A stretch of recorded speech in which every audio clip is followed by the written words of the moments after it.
This video is going to be on transfer RNA and the adapter hypothesis.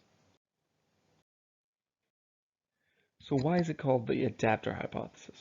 So Watson and Crick created this theory in the 1950s.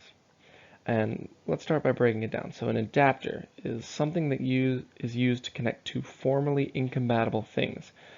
So like you can see down here that we're turning a output of one type into a format that can fit in another.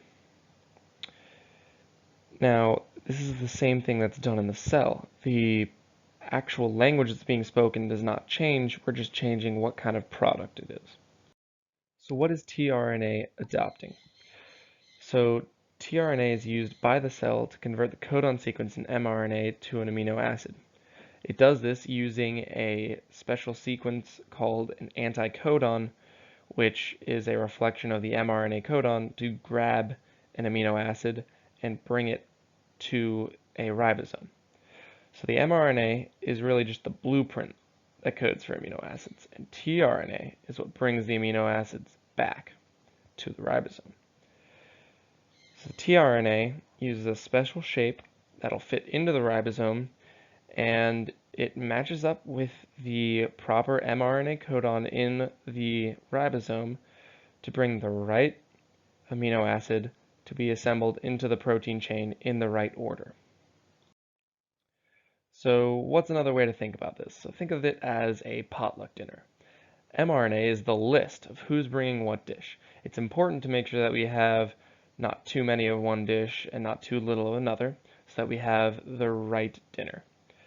So the tRNA is represented by the families that bring their food, or in the cell, bringing the amino acids back to the house, which is represented by the ribosome. And then inside this ribosome, all the amino acid dishes are then assembled to make the full meal, which in a cell's case is a fully functioning protein. So what would happen if our transfer RNA wasn't working? So hypothetically, what if the tRNA could not copy the mRNA code for a specific amino acid?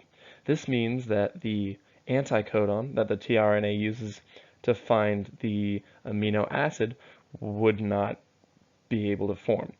So the start codon would likely not be processed, proteins would not be produced, and the cell's purpose could not be fulfilled.